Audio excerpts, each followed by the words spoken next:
locally owned. I'm from Amsterdam, so they can expect good football food, baseball food, pizza, wings, and beer. You know, you can bring your kids in and, you know, they can play pool or play the video games, or they can sit with you and watch TV too, because you got the TVs in every dining room. It's such a place that you can come in with your family and sit down. And again, it's family oriented because it's family owned. When you walk in here, it's like a TV show, Cheers. Everybody knows your name. And you can expect that from in here because everybody knows everybody else.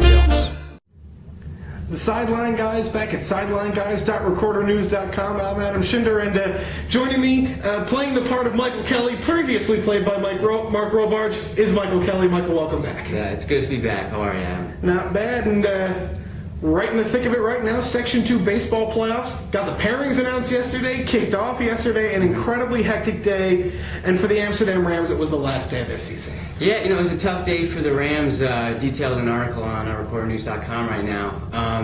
They find out around about 11 o'clock yesterday morning where they're going. They get to Saratoga around 3 o'clock to find out that the game's been moved to a different field because of a fluke Mother Nature 5-minute thunderstorm, and then they get to their new field, and a couple hours later it was already done for them. Yeah, it was an up and down season for this team, really. They came out of the gates blazing thanks to some great pitching from Kyle Rufer and from Ryan Brinkman, two guys who really up until the end of the season put out just phenomenal numbers, but then they got hit so badly by the weather in the last 2-3 weeks of their season, forced to play 4 games in as many days. Played 1.5 on Friday, 1 on Saturday, 1.5 more on Monday. Didn't get a win in any of them. It was just a rough end of the season that probably ended up costing them a game at Shuttleworth Park. Yeah, well, because I think they ended up, with sectionals included, I think it was actually 5 games in 5 days, and they lost all 5. Because they ended up being the 9 seed, which was the first team to not get a home game. I think they were probably maybe in line for a 6 or 7 before the slide. I know Albany ended up finishing second from the Big Ten. They got a 6. They would have got a home game. And, I was at that game yesterday. A couple of home runs that they gave up aren't home runs at Shuttleworth Park. Could have swung the game for them. Yeah, that short right field porch at Geyser in Saratoga. It's not quite the short left field porch at Shuttleworth that the Rams used to great efficiency. Mm-hmm. Just about every game I covered this year, somebody hit one over that left field wall.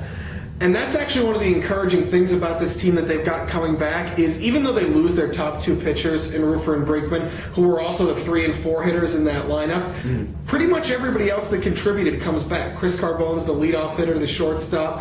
Dylan Angelo, even though he wasn't in the lineup most of the year, really improved as a third baseman, became their everyday third baseman as the season moved on. And then you got those 5-6 hitters in Tom Miller and Ethan Casellas, who by the end of the year were probably the 2 most productive hitters in that lineup, and they'll be back probably moving up a couple of slots. Yeah, there's a lot like the football season for Amsterdam, where last year was kind of a subpar year, this year was a bounce back year, and things look good again for next year. When I was talking to Coach Noto after the game yesterday, that was his point, that he was really proud of this year's group because they bounced back from last year. He was talking about how this was a group that it's not just, pick up the gloves in March, play till May. These guys are playing year-round, and that should make for a good year again next year. Yeah, when you look at the group of seniors that's coming up, this is a group that really has played together at every level from beginning to end. And when you talk about guys who have played at every level, it's actually quite a light year in terms of sectional baseball. A number of teams in our area didn't qualify. But it's no surprise that once again the Fort Plain Hilltoppers are the top seed in Class C. Tomorrow at Phillips Field, they will host Argyle in the opening round of the Class C playoffs. They're looking to get back to Joe Bruno Stadium in Troy for a 6th consecutive year. They're looking for a 6th Section 2 title in the last 8 years. And I don't see a reason why they won't at least get to Joe Bruno. It's possible that they won't even play a team with a winning record until they get to Joe Bruno.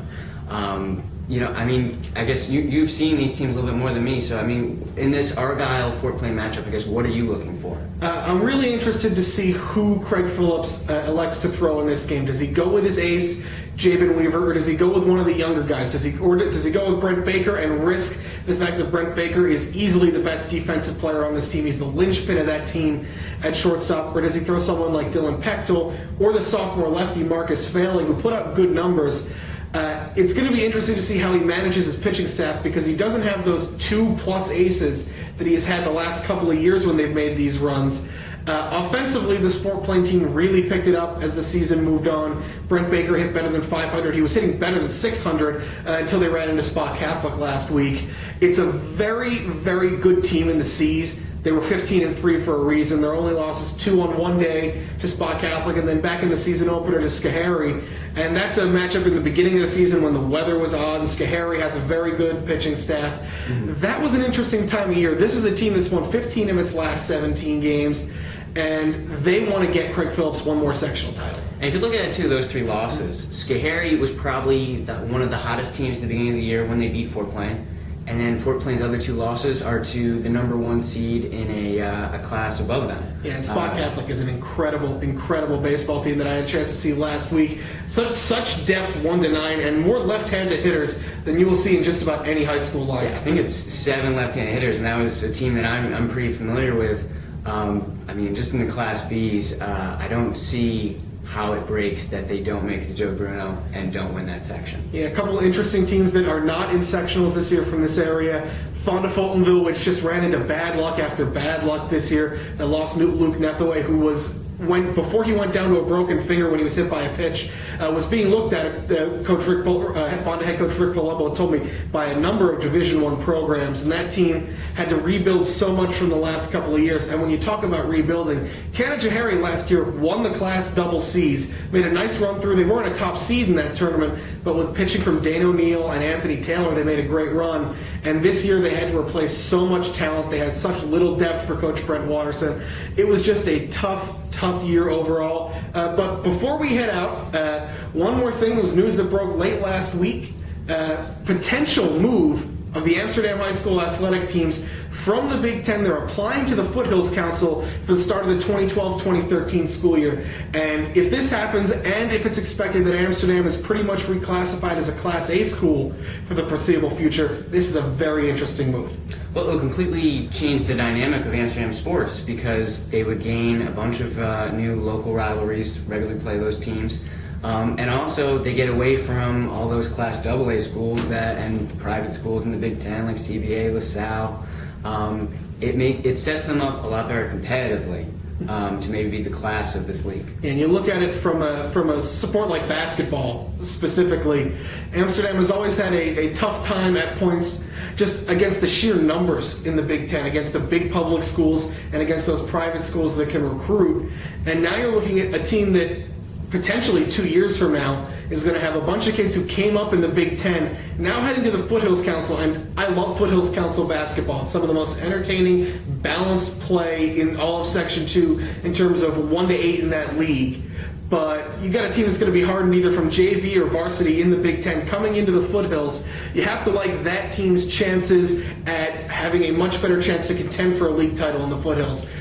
Well, right now, what we were just talking about with Amsterdam maybe being a little overmatched in the Big Ten with just the sheer numbers, they're going to be that in the Foothills if they do move there. And at least for those first couple of years when they're fresh off that Big Ten experience, in those sports like basketball, baseball, that's really going to help them out. Yeah, I mean, there are certain sports like soccer where the Foothills Council is extremely strong, but you really have to look at the fact that this looks, and it's what Athletic Director Ron Smith told me, this is a very positive forward move that they're hoping to make and could make for some very interesting Amsterdam Broad Alban Perth, Amsterdam Gloversville, Amsterdam Johnstown, Amsterdam Scotia meetings every single year. But that's something we'll have plenty more to talk about in the future, along with the rest of the Section 2 baseball playoffs as we make our move down toward Joe Bruno Stadium. And should Fort Plain win their game tomorrow, they'll be at Shuttleworth Park Saturday afternoon for their semifinal.